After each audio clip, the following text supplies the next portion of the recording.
Opa, tudo legal? Mas Francisco mais uma vez, mais um vídeo para o canal. Já estamos finalizando com esse vídeo aqui toda aquela série de métodos de ensino, aprendizagem individualizantes. Então já falamos sobre aula expositiva, estudo dirigido, o método Maria Montessori, e agora estamos fechando aqui com centro de interesse para poder passar para outra classificação deles aí.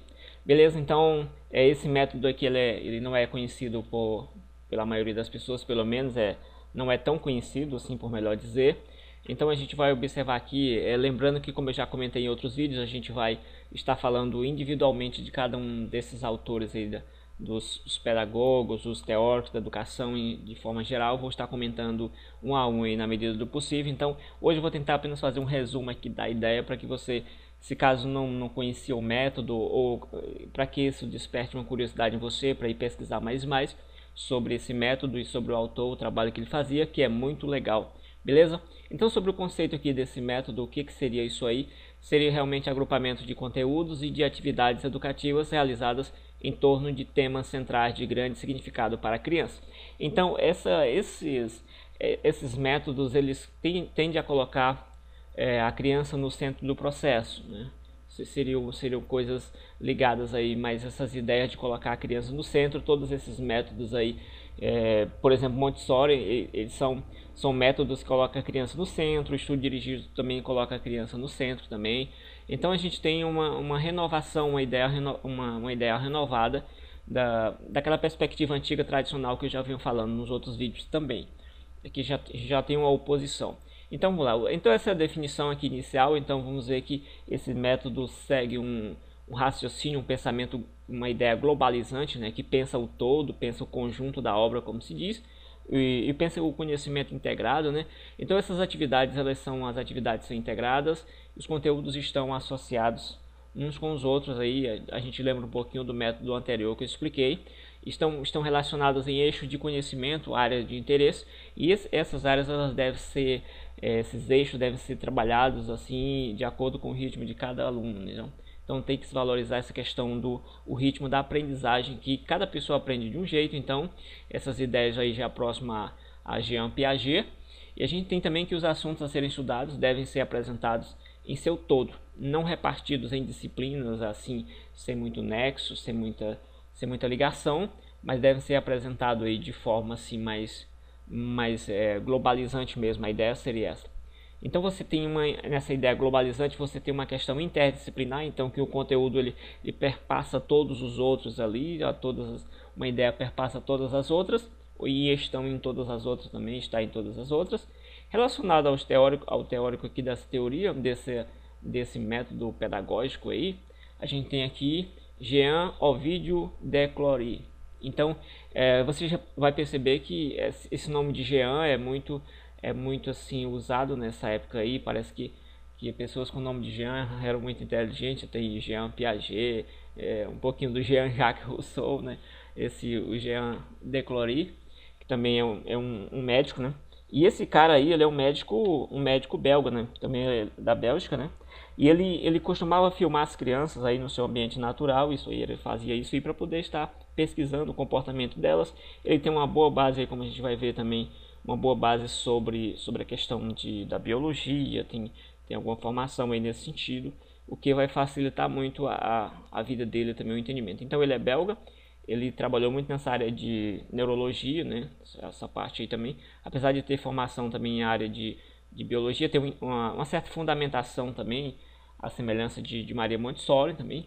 Ele trabalhou com deficientes. Esses dois autores que eu já estou citando aqui, eles trabalharam com pessoa deficiente inicialmente e passaram essas observações para pessoas ditas normais, crianças ditas normais.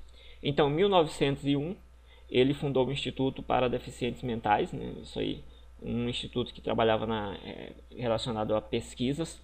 E em 1907 ele fundou uma escola para crianças normais. O que aconteceu nesse intervalo aqui? Fizeram o convite para que ele participasse desse projeto aí. Ele disse: olha, eu posso ficar com isso aqui, mas assim, eu tenho que reunir as crianças em minha casa, elas têm que ficar em minha casa, e elas vão conviver com meus filhos, assim, para que eu consiga observar melhor o comportamento. Aqui é um contexto das crianças ditas anormais, deficientes. Então ele fez isso, e o método dele funcionou tão bem que os pais começaram a pedir para que ele também ensinasse as crianças também ditas normais, e assim ele criou essa escola a partir de 1907, beleza? Então ele não deixou a obra escrita, né? Parece que ele não considerava que o método dele já fosse completo, ou que servia para todos os públicos, não, mas ele disse, olha, deve ser adaptado para cada um, em cada situação deve ser adaptado aí, ok? Então, o público-alvo, crianças com deficiência inicialmente, e também foi aplicado em crianças normais, como eu já expliquei aí. O seu método deveria ser adaptado à realidade escolar, foi o que eu já falei também. Não era só pegar o método, como a gente faz muito aqui no Brasil, trazer de outros países e aplicar aqui, mas deveria ser adaptado àquele tipo de realidade aí. A questão da experimentação, foi experimentado na rede pública, né? Isso lá na Bélgica, em nível nacional, a gente tem uma experimentação, foi aprovado e logicamente foi colocado aí internacionalmente para países, por exemplo, como a Espanha, Estados Unidos. Aqui na América Latina a gente tem alguns países também que desenvolveram também, foram assim, de certa forma, trabalharam com esse método, foram influenciados, que no caso Uruguai, a Bolívia, Argentina e entre outros aí que a gente poderia citar, mas citando esses aí. Beleza? Então, a questão da fundamentação aqui. A gente pensando sobre a questão da fundamentação, fundamenta naquela mesma ideia do autor anterior, que eu já falei, sobre a questão da autoeducação. Então, diante da autoeducação, você tem aquela ideia que o aluno é capaz de se autoeducar, e as atividades elas são direcionadas para o interesse do aluno. Isso aí é bem tranquilo, entendeu? Então, tipo, as crianças são reunidas, agrupadas em área de interesse. Se 5 crianças querem observar algum animal, um objeto, então reúne-se para as crianças naquele interesse ali, e o professor, como não tem um conteúdo específico assim já imposto, ele vai se adaptar para que aquela situação se realize, aquela aprendizagem se realize naquela área de interesse ali, tudo visando uma área assim global, uma integração de todas as partes em si, para que ele tenha um entendimento melhor. Então, aquela escola que foi fundada lá em 1907, ela tinha um lema de escola para a vida, né, pela vida e para a vida, seria a escola para a vida. A concepção biológica da evolução da criança, isso aqui a gente vai ver muito a questão da psicologia infantil, vai trabalhar muito isso aí, a questão da percepção da evolução biológica da criança, aquele processo natural mesmo que acontece com a criança, e o estudo individualizado aí está dentro de todo esse processo.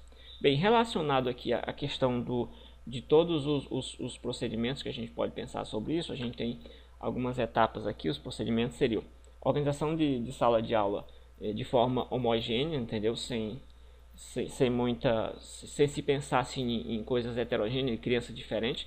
O método de acordo com a sala, certo? De acordo com a sala você tem um tipo de método, de acordo com o nível das crianças você tem um tipo de método ali para aplicar um tipo de preocupação mais ou menos aí. Diminuição do número de alunos por sala também é um interesse, também é um pensamento dentro desse método. O estudo deve abranger necessidades vitais, são necessidades que estão relacionadas ao corpo, por exemplo, a gente pode perceber alimentação, higiene, tudo aquilo que está relacionado ao anseio da criança relacionado ao seu próprio corpo, estão nessa categoria aqui. Do ambiente também, a questão de toda a sua relação com a família, com a escola, com os outros colegas e tal, por aí vai. Beleza? Em relação às unidades de conhecimento, a gente tem aqui, para estar finalizando essa parte, a gente tem essa unidade de conhecimento, ela está baseada na aprendizagem significativa. Significativa porque faz sentido para o aluno. Então, a gente tem nessa questão da aprendizagem significativa um teórico chamado David Ausubel, que fala que um conteúdo é significativo quando a gente pega a estrutura que um aluno já tem e consegue conectar aquilo com um conteúdo novo. Então, o aluno ele vai iniciar a partir de um conhecimento que ele já tem. Nesse sentido, é aquilo que faz sentido mesmo para a criança, né? Aquilo que tem algum significado para ela, que ela se interessou. Beleza. Finalizando aqui a parte dessas etapas do método, a gente tem essas etapas aqui também caem muito em concurso, já vi muitos aqui em provas. A primeira etapa seria a observação.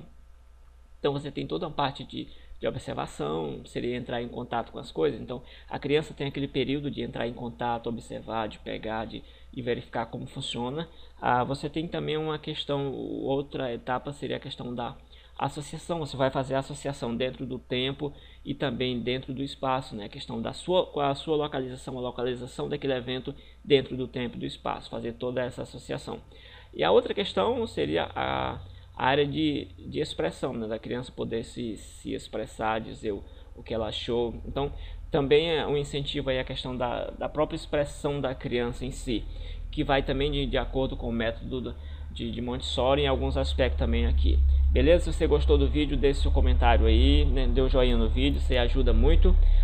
Aumentar o like aí também, porque o YouTube, como eu já expliquei, é um algoritmo, então não é uma pessoa, então ele entende que você gostou.